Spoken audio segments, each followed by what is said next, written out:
What's going on YouTube? JTearsBorn here, and welcome back to another edition of my Godzilla comic book reviews. And in this video, we're going to be talking about Godzilla Kai-Sei Era issue number 9.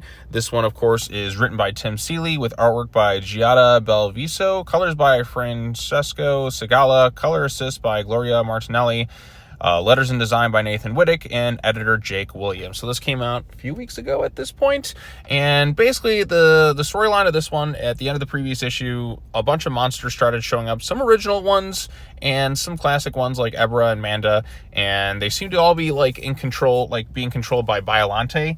And with all these monsters unleashed, they kind of have a last resort where they have to unleash Jacen to fight them off because he's infused with Godzilla. They're kind of one and the same in a way, where he kind of unleashes him like an astral projection of energy, almost kind of like the Hulk, but you know, it's kind of a battle for control. And you know, Godzilla doesn't like what the monsters are doing.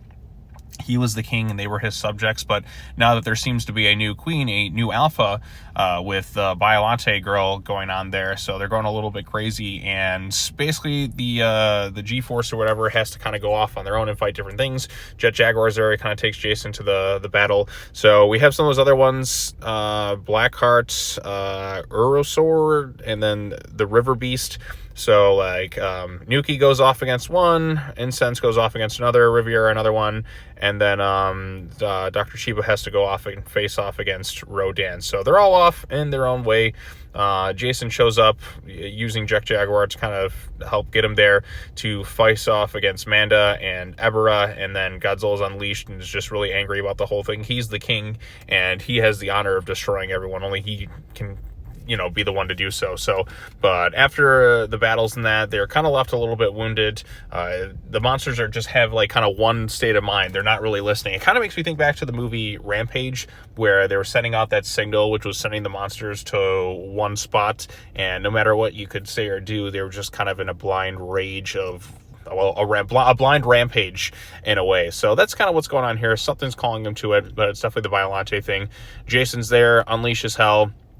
Nuki also gets like kind of severely hurt, it looks like, in this thing, and it doesn't look like she's going to make it, but her fate is kind of left a little ambiguous, and she's like, yeah, it was a date, and he's like, no. So basically ending on a cliffhanger. Biollante's girl is there, and we're going to get ready for a confrontation in the next issue. Maybe this is what sets Jacen off to unleash an ungodly rage against the earth. Godzilla's kind of that outlet for that, so we'll see what happens in that regards. But the artwork in this thing was pretty solid from start to finish. I like some of the action bits in there, having all these different new monsters in that, and having each of the members of the team go off and kind of face off in their own sort of way. Like Riviera's kind of like his more aggressive methods, and he just doesn't care.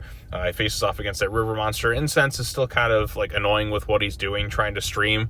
I do, if they got to kill somebody off, I feel like he should be the one to do so, because he's just so worried about his followers and viewers and all that. So if you got to kill one of the team members off, I'd say it was him. Nadine looks like she's not going to make it, but she kind of had this connection with Jacen, but I think her potentially dying is what'll set him off into a much darker path.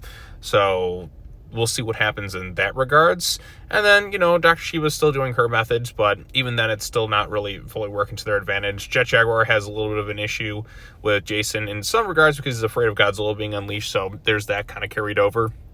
But overall, I did like the issue. I think it was solid from start to finish. Now we have like this take on Biollante in there with like kind of this girl and her spirit and all that, ready to be the new queen and have her subjects do her will, do her own bidding. So that's kind of interesting. Now that Godzilla's out of the way, there's a new power vacuum and somebody's trying to take charge. So there's some good stuff in here for sure. I liked it. You know, I'm enjoying the Kai-Sei Era books. I know we're going to be starting some new series sometime soon, because like we had the Dead Zone one conclude, and then we had another one conclude, the Starship Godzilla. So those were kind of just like more so 6-issue miniseries before we get into the sequel series in that way. So but overall, I did enjoy it. So what did you all think of it? Let me know your thoughts in the comment section down below. Be sure to like this video, share it with your friends, subscribe to the YouTube channel for more content, hit that bell for notifications, all the other fun stuff.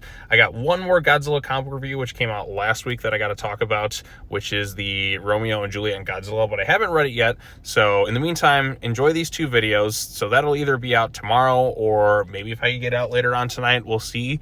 Today is also the release of the Godzilla -0 teaser trailer we're supposed to get. So I'm looking forward to that. Should be kind of cool. But yeah, so that's what's up. What did you all think of this? Let me know your thoughts in the comment section down below, and I'll see you all in the next video. Peace out.